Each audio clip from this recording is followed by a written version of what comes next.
পাকিস্তান ফেরত অফিসার এবং ওনার তিনজন এডিসি, তিনিও ছিলেন পাকিস্তান ফেরত অফিসার, তারা তিনজনই।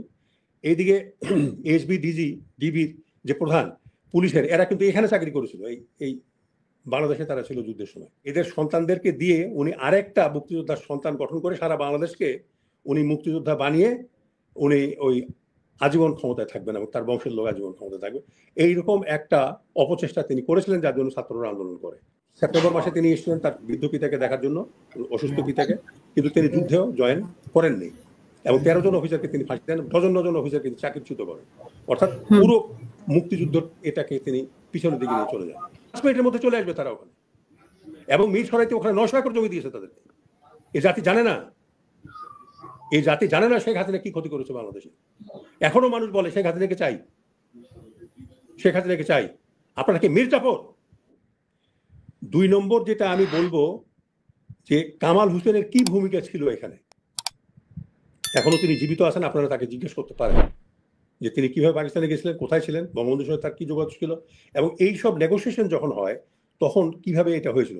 আপনি নিশ্চয়ই জানেন 74 সালে একটা কনফারেন্স হয়েছিল ফরেন মিনিস্টারের দিল্লিতে, 74 সালে। সেটা হলো ভারতের শরণ সিং পররাষ্ট্রমন্ত্রী, আজিজ আহমেদ ছিলেন পাকিস্তানের সহকারী ফরেন মিনিস্টার, এবং আমাদের কামাল হোসেন, এরা তিনজনে ওখানে গিয়ে ডিসিশন নেয়। এবং ওটা আপনি ইন্টারনেটে সার্চ দিলেই পাবেন।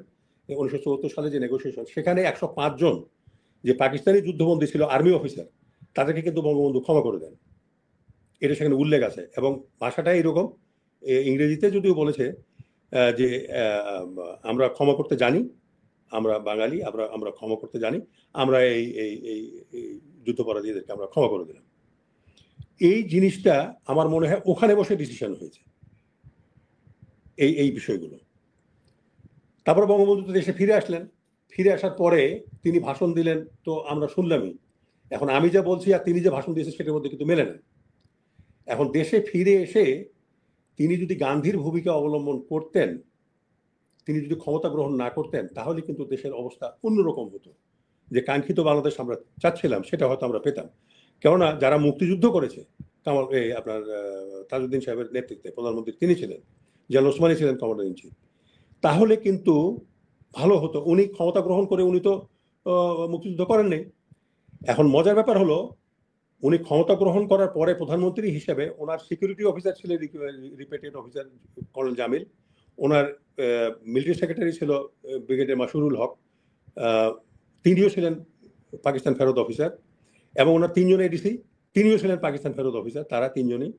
এইদিকে এসবি ডিবির যে প্রধান পুলিশের, এরা কিন্তু এখানে চাকরি করেছিল, এই বাংলাদেশে তারা ছিল যুদ্ধের সময় এবং আমাদের বিরুদ্ধে যুদ্ধ করেছে। এই লোকগুলোকে তিনি রেখে দিলেন এসবি ডিজি হিসেবে, এবং ব্রিগেডিয়ার রৌফকে তিনি ডিজিএফআই, মানে ডিএফআই, তখন ডিজি ছিল না, ডিএফআই রেখে করে, আর্মি সিকিউরিটির যে হেড আর কি, ডিএফআই করে তিনি রেখে দিয়েছিলেন। তাহলে এই জবাবটা আমি এখনো পাই নাই যে বঙ্গবন্ধু কেন কোনো মুক্তিযোদ্ধা অফিসারকে তার পাশে রাখেনি, তিনি কোনো মুক্তিযোদ্ধা অফিসারকে তার পাশে রাখেনি। এই যে একটা গেল ভুল। তারপরে যেটা ভুল তিনি করলেন, যে ম্যান্ডেট নিয়ে 70 সালে নির্বাচন হয়েছিল, সেটা তো পাকিস্তানের ম্যান্ডেট ছিল, তাই তো? যে 70 সালে যে নির্বাচন হলো, তিনি মেজরিটি পেলেন 2 পাকিস্তান মিলে, ওইটার উপর ভিত্তি করে কিন্তু সরকার গঠন করা হলো স্বাধীন বাংলাদেশে। তাহলে তো পাকিস্তান ভাঙে না ওই হিসেবে যদি আপনি হিসাব করেন, কারণ ওই ম্যান্ডেট নিয়েই তো সরকার গঠন করা হলো।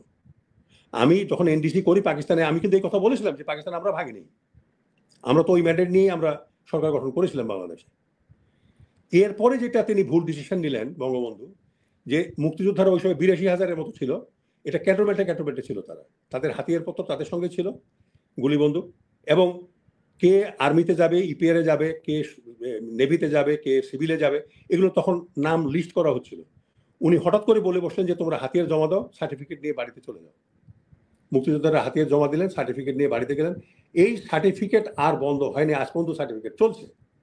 এবং এই সার্টিফিকেটের বলে শেখ হাসিনার সময় এসে এই 82,000 মুক্তিযোদ্ধা এখন হয়ে গেছে 4 লক্ষ। এবং উনি যেটা প্ল্যান করেছিলেন যে এই 4 লক্ষ মুক্তিযোদ্ধা, এদের সন্তানদেরকে দিয়ে উনি আরেকটা মুক্তিযোদ্ধার সন্তান গঠন করে সারা বাংলাদেশকে উনি মুক্তিযোদ্ধা বানিয়ে উনি ওই আজীবন ক্ষমতায় থাকবেন এবং তার বংশের লোক আজীবন ক্ষমতায় থাকবে, এইরকম একটা অপচেষ্টা তিনি করেছিলেন, যার জন্য ছাত্ররা আন্দোলন করে, এই বৈষম্য বিরোধী আন্দোলন।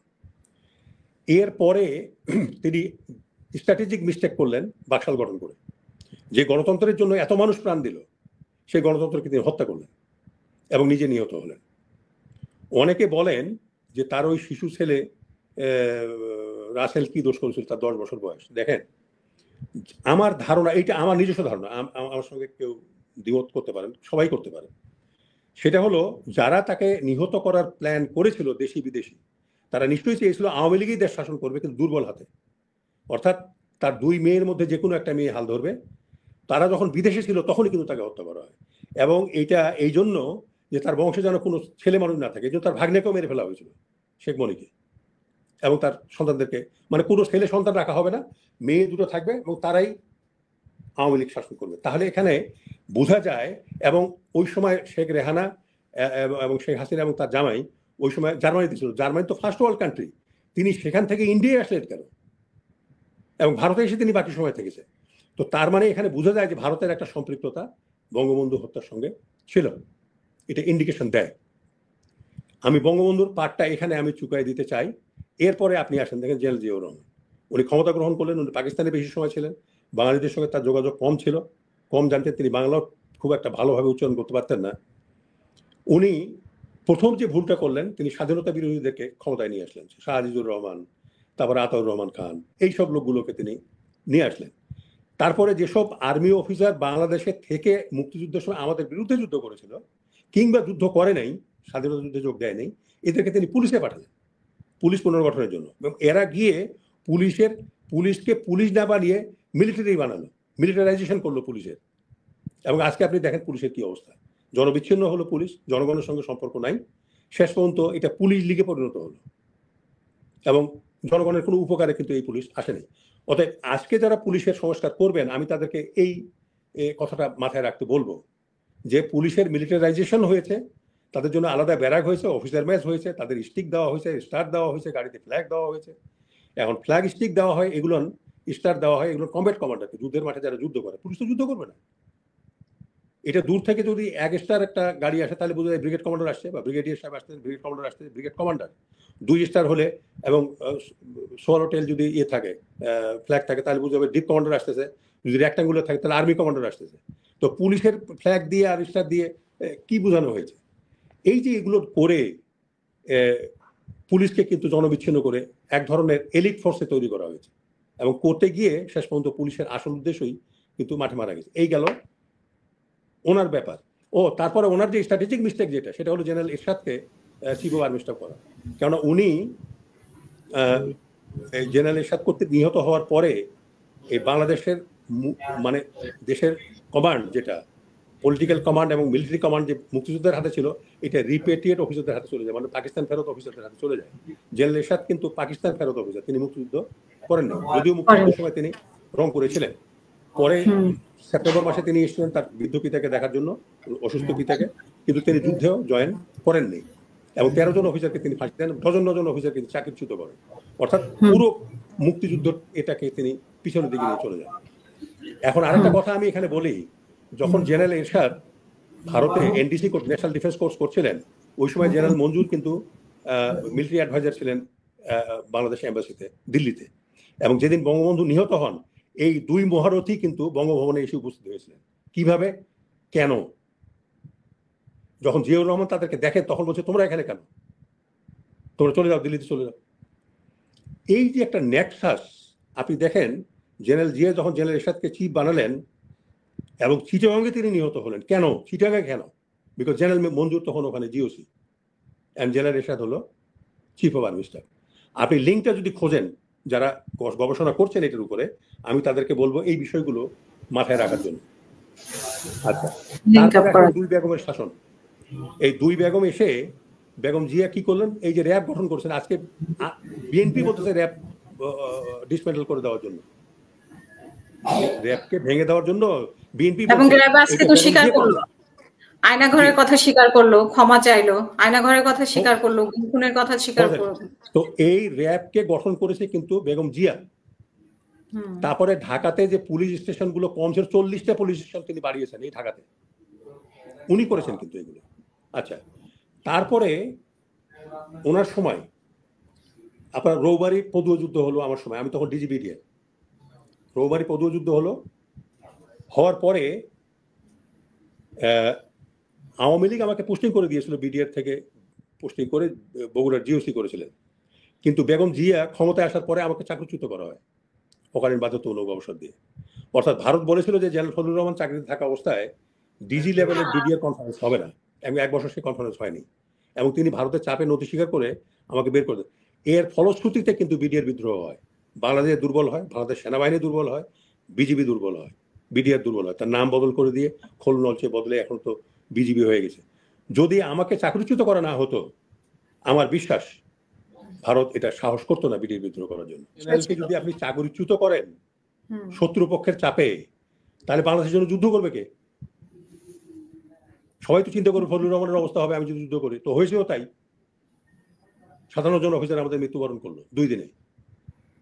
বিডিআর উপরে কোনো আক্রমণ হয়নি, হলে এটা 8 ঘন্টার মধ্যে এটা সাবসাইড হয়ে যেত। তো এই দায়িত্ব নিতে হবে। আজকে এইগুলো যদি আপনি বিবেচনায় না নেন, তাহলে বাংলাদেশকে আপনি স্টাডি করতে পারবেন না যে কেন আমরা কাঙ্ক্ষিত বাংলাদেশ পেলাম না। তারপরে আসলো জেনারেল, এই যে জেনারেল এরশাদ তো তার আগে তো চলে গেলেন, তারপরে আসলেন শেখ হাসিনা। শেখ হাসিনা এসে স্ট্র্যাটেজিক মিস্টেক করলেন যে সংসদ রেখে ইলেকশন করা। আমি আপনার এই টকশোতে বলেছি যে শেখ হাসিনা আওয়ামী লীগের সর্বনাশ করেছে, আওয়ামী লীগকে ধ্বংস করেছে, বিকজ সংসদ রেখে ইলেকশন কোনোদিনও এদেশের মানুষ মেনে নেবে না। তার পিতাকে এদেশের মানুষ মেনে নেয়নি, বাকশাল মেনে নেয়নি। কাজে সংসদ রেখে ইলেকশন করা, তত্ত্বাবধায়ক সরকার উঠে দেওয়া, টেকনিক্যাল মিস্টেক। এই মিস্টেকগুলো তিনি একটার পর একটা করলেন।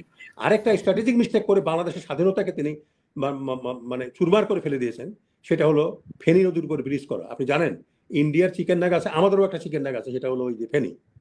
সেখানে তিনি ইন্ডিয়াকে ব্রিজ করতে দিয়েছেন ফেনী নদীর উপরে। একটা এত বড় ব্যারিয়ার ছিল যে ইন্ডিয়া ওই নদী পার হয়ে বাংলাদেশে আক্রমণ করতে গেলে 10 বার চিন্তা করতে হতো। সেখানে তিনি একটা ব্রিজ করতে দিয়েছেন ভারতকে, এবং সেটা ভারতের প্রধানমন্ত্রী মোদী এসে উদ্বোধন করে বলেছে স্ট্র্যাটেজিক ব্রিজ। আমিও বলি সেটা স্ট্র্যাটেজিক ব্রিজ ভারতের জন্য। কেন উনি করতে দিয়েছিলেন এটা? ভারতের কাছে দেশ বিক্রি করা। তারপরে ওর পাশেই হলো আপনার মিরসরাইয়ের এক্সপোর্ট প্রসেসিং জোন, সেখানে 900 একর জমি দিয়েছে ভারতকে। মানে এখানে তো ওরা ব্রিজ বানিয়েছো ভালো, এখন ক্যান্টনমেন্ট বানাও, করে যখনই যুদ্ধ লাগবে বা চিটাগাংকে আলাদা করে ফেলবে। এই যে ফেকনা ধরেছে ভারত এখন, ফেকনা যে ওই যে ফেকনা ধরা মানে মায়ের আঁচল ধরে বাচ্চা ওই পিছনে পিছনে হাঁটে আর বলে যে আমি মদন কটকটি খাবো, বুঝছেন না? তো ওই ফেকনা ধরছে ইন্ডিয়া যে চিটাগাং আলাদা করতে হবে। এই যে কেএনএফ তৈরি করা নাথান বমকে দিয়ে, এই সব হলো এগুলোর আলামত। মানে ওখানে ক্যান্টনমেন্ট তৈরির ব্যবস্থা হয়ে গেছে, স্ট্র্যাটেজিক ব্রিজ হয়ে গেছে, এখন শুধু চিটাগাংকে আলাদা করা।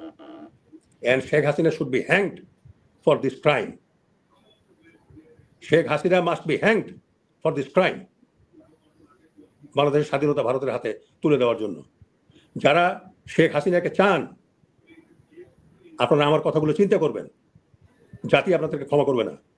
মীর জাফরের চেয়ে বড় মীর জাফর বলবে আপনাদেরকে ভবিষ্যতে যারা আওয়ামী লীগ করবেন। আপনারা যান ব্রিজ দেখেন ওখানে ফেনী নদীর উপরে। ফেনী নদী পার হয়ে বাংলাদেশ আক্রমণ করা ভারতের পক্ষে সম্ভব ছিল না। সেইখানে শেখ হাসিনা ব্রিজ করে দিয়েছে, তাদেরকে সুবিধা করে দিয়েছে, এবং হ্যাঁ সোজা করে দিয়েছে। 5 মিনিটের মধ্যে চলে আসবে তারা ওখানে। এবং মিরসরাইতে ওখানে 900 একর জমি দিয়েছে তাদেরকে। এই জাতি জানে না, এই জাতি জানে না শেখ হাসিনা কি ক্ষতি করেছে বাংলাদেশে। এখনো মানুষ বলে শেখ হাসিনাকে চাই, শেখ হাসিনাকে চাই। আপনারা কি মীর জাফর? আপনারা কি মানুষ? আপনারা কি বাংলাদেশের সন্তান? গায়ে কি আপনাদের শুয়োরের রক্ত না মানুষের রক্ত? You bloody people, you bloody people. কি করে আপনারা আওয়ামী লীগ করেন? কি করে আওয়ামী লীগের কথা বলেন আপনারা?